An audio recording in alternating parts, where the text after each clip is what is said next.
Retirement के बाद एक अधिकारी अपनी पत्नी के साथ रहता है और उसे तीन बेटे रहते हैं। एक बेटा हरियाणा में, एक बेटा दिल्ली में और एक बेटा दुबई में रहता है। और उस बुजुर्ग व्यक्ति को पैरालाइज नाम की एक बीमारी रहती है। इस वजह से उसे चलने फिरने में काफ़ी परेशानी रहती है। और उसकी पत्नी को सेक्स की आदत लगती है, इसलिए वो अपने घर पर किसी लड़के को हमेशा बुलाया करती थी और उसे इस चीज़ के लिए पैसे भी दिया करती थी। लेकिन कुछ दिन बीत जाते हैं और उसी घर में उस बुजुर्ग व्यक्ति और उसकी पत्नी की हत्या की जाती है।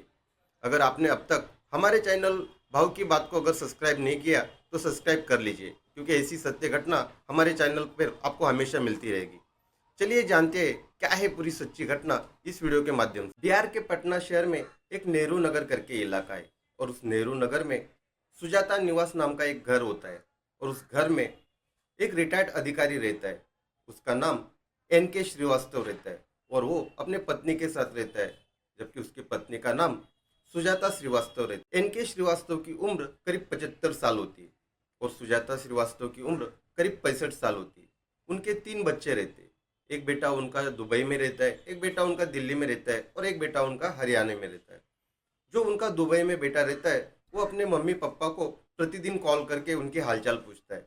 15 अक्टूबर का दिन था। वो रोज की तरह दोपहर को 12:30 बजे के आसपास वो अपने पिता के फ़ोन पर कॉल करता है, तो वो रिसीव नहीं करते। उसके बाद वो अपने घर के लैंडलाइन पे भी कॉल करता है, वहाँ पे भी कोई रिस्पॉन्स नहीं मिलता है।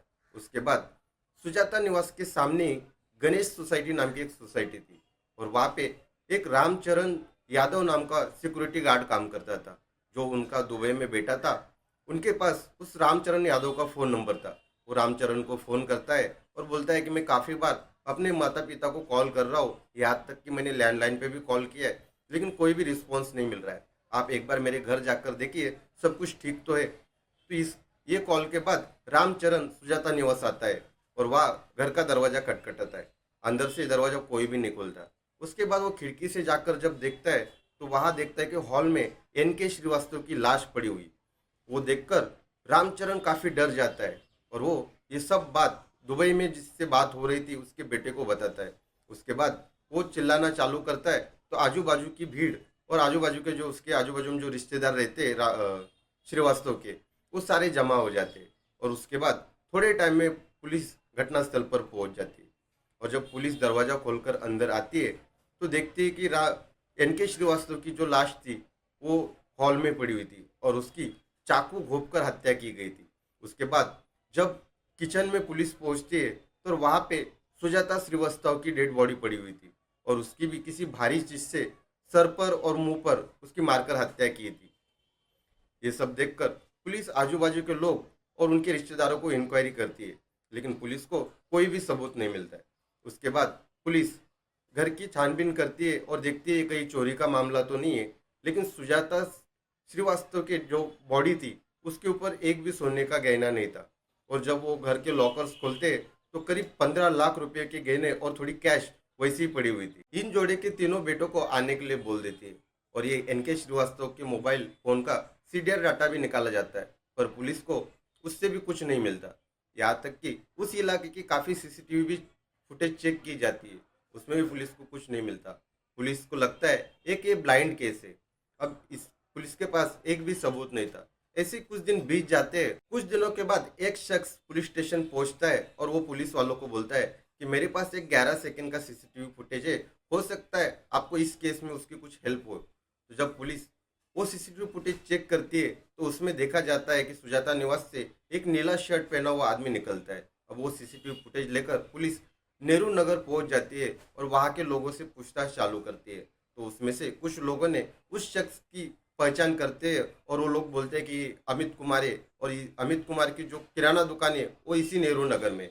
जब पुलिस को ये बात पता चलती है तो अमित कुमार को गिरफ्तार किया जाता है और उससे सख्ती से पूछताछ की जाती है।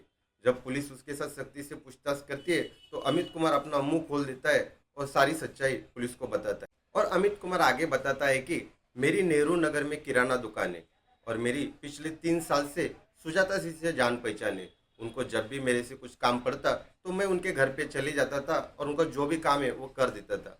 लेकिन एक दिन मुझे पैसे की ज़रूरत थी और ये बात मैंने सुजाता जी से बताई, तो उन्होंने उसके बदले मेरे साथ शारीरिक संबंध बनाओ ऐसा प्रस्ताव रखा।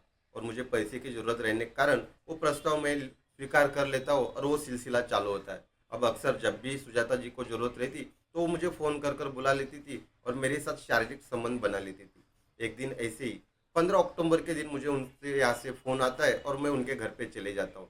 हम जब शारीरिक संबंध बना रहे थे उस कमरे में अचानक एन के श्रीवास्तव जी आ जाते हैं और हम दोनों के ऊपर चिल्लाना चालू करते हैं, क्योंकि उन्होंने हमें उस सिचुएशन में देखा था। वहाँ पे कोई भी पति अपनी पत्नी को नहीं देखना चाहेगा। वो देखकर हैरान थे कि मेरी पत्नी उसके बच्चे की उम्र के साथ लड़के के साथ शारीरिक संबंध बना रही है। वो हमको धमकाने लगता है कि मैं तुम्हारी सच्चाई सारे लोगों को बताऊंगा। अब सुजाता जी और मैं काफ़ी डर जाता हूँ और मैं सीधा एन के श्रीवास्तव के पास जाके उनका गला दबाने लगता हूँ। उतने में सुजाता जी पीछे से आती है और उनके हाथ में एक चाकू रहता है। वो सीधा एन के श्रीवास्तव जी के छाती पे वार करती है और वो लगातार वार करती रहती है जब तक एन के श्रीवास्तव जी की सांसें बंद नहीं होती। अब ये देखकर मैं काफ़ी डर जाता और उतने में ही सुजाता जी बोलती है कि तुम्हें डरने की कोई ज़रूरत नहीं, अब ये हमारे बीच में नहीं रहा, मैं सब संभाल लूँगी। लेकिन मुझे पता था हमने जो भी किया है कि हम बच नहीं पाएंगे, इसलिए मैंने अपने मन ही मन सोच लिया कि अब मुझे अगर बचना है तो सुजाता जी की भी हत्या करनी जरूरी है। तो इसलिए जब मैंने उनका गला दबाने की कोशिश की तो उन्होंने मेरे हाथ के ऊपर काट दिया और मैंने कैसे भी करके अपना हाथ छुड़ा के उनके हाथों से चाकू छीन कर उनका ही गला काट दिया। उसके बाद उनके जो भी शरीर के ऊपर गहने थे वो सारे बैग में डालकर वहां से मैं चला गया। इसी तरह की सच्ची घटनाओं के लिए हमारे चैनल भाव की बात को सब्सक्राइब करें और बेल आइकन को दबाना ना भूलें। जय हिंद।